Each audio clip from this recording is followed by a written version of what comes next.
Alright, so most of you guys that are on my channel know Jonathan W. And he's working on a rollback. And it's going to be a really nice truck. And so I talked to him and said, hey man, let's put some aluminum wheels on that thing.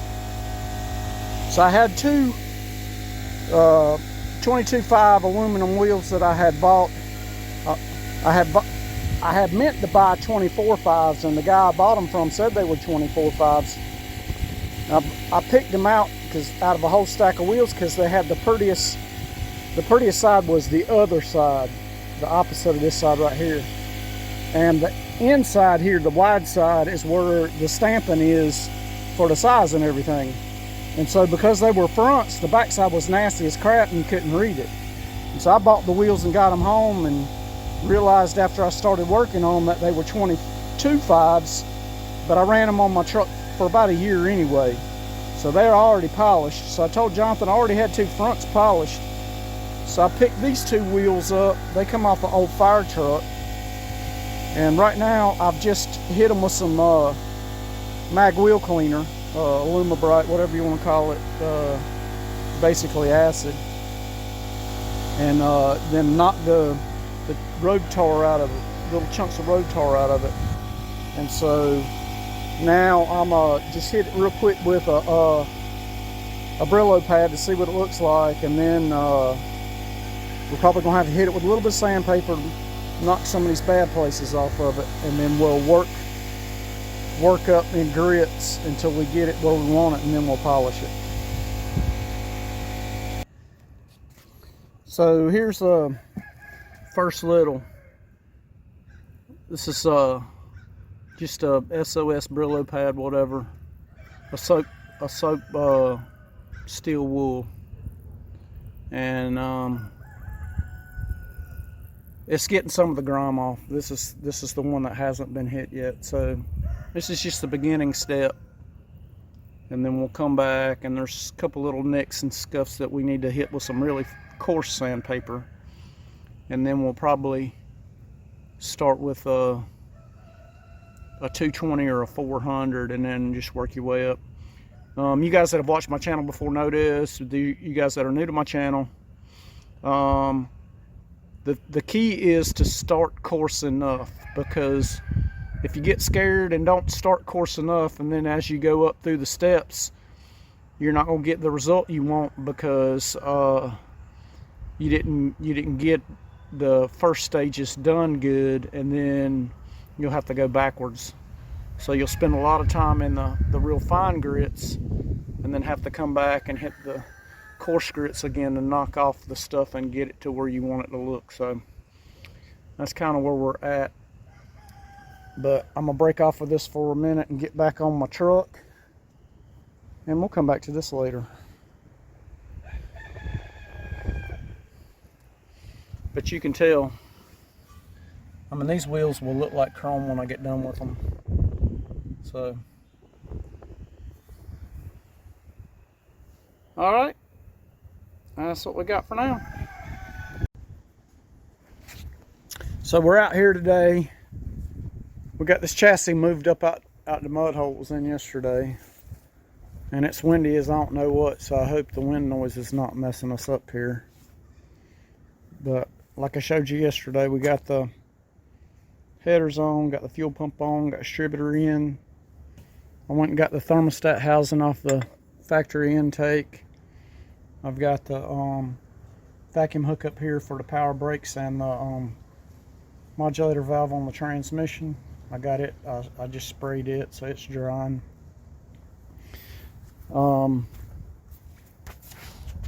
We had to clearance this header gasket for this temperature sender right here. Brand new temperature sender, so our gauge will work right. Our dipstick came in this morning, and we've got a transmission pan to put on here. So we're going to get on that, go ahead and knock that out, and then we'll put the thermostat in and have that part of it knocked out. So just little details we're working on. We're just getting with it and making it happen. Alright, so we're going to drop the thermostat in here. Got a gasket with some sealer on it.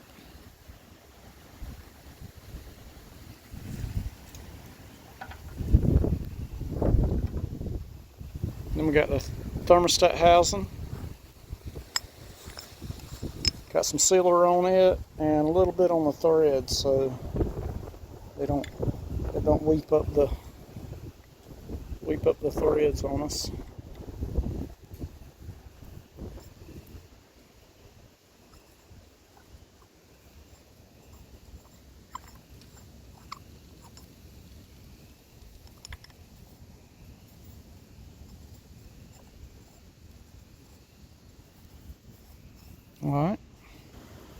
Alright, so we got that tightened down.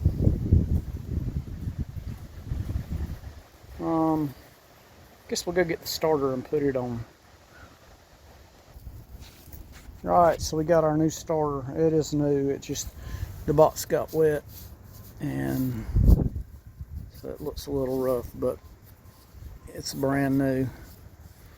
We'll put this on here, and then any good starter is going to come with a shim and something to check the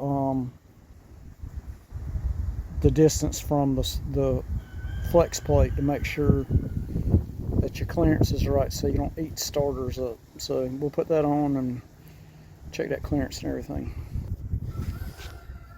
Alright, you would think that with just a frame here, something as simple as putting a starter on will be pretty easy.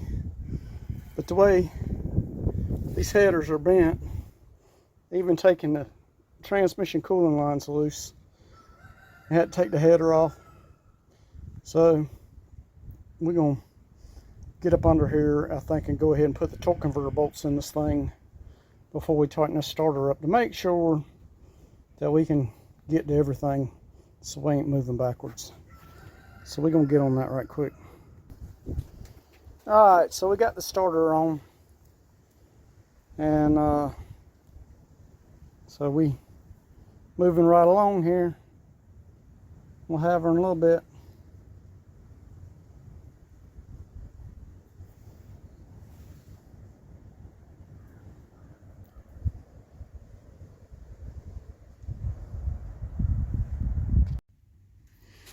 Alright, so I'm back over here at my cousin's house, at his shop. Getting ready to put this transmission back into El Camino. And the reason I pulled off on it the other day was there's a centering piece that goes right here. And it broke off whenever the transmission come apart. And we tried to weld it back on but couldn't get it centered. And so instead of taking a chance on it not being centered in the crank and tearing up some stuff or whatever, I decided to go ahead and buy a torque converter. So that's what I did. And it came in today. So I've got it. I've got a new transmission pan because this one here I mangled up in my driveway. I ran over some rocks in my driveway and bent it up. Got a modulator valve which got gone when the transmission destroyed itself. And then I've got a filter. So we're going to put the transmission in, and then we'll put the pan on it after we get it in so I don't scuff it up. Also got a new dipstick for the transmission because the other one broke at the very bottom. I knew I had a leak, but I didn't realize it, but it had a crack right here. And when I tried to pull it out when I took the transmission out, it broke. So I got a new dipstick, which this was actually bought for the pickup, but we brought it over here, and then my one for my truck come in today.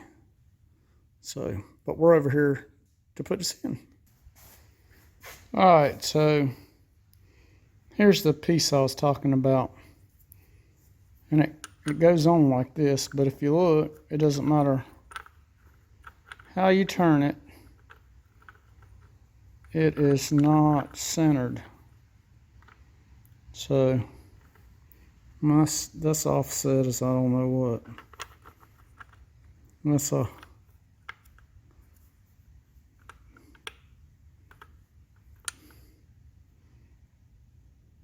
That's close, but I think time you weld it on there, there's no guarantee. So, like I said, it's more, I ain't gonna take a chance on something like that. So, alright, so here's the new torque converter. We filled it up with fluid and put a little on the front seal surface, and now we're gonna stick it in. Alright, so we went ahead and stuck the dipstick tube in because it's really hard on a lot of these cars to get it in after. So we're gonna go ahead and roll it up in there.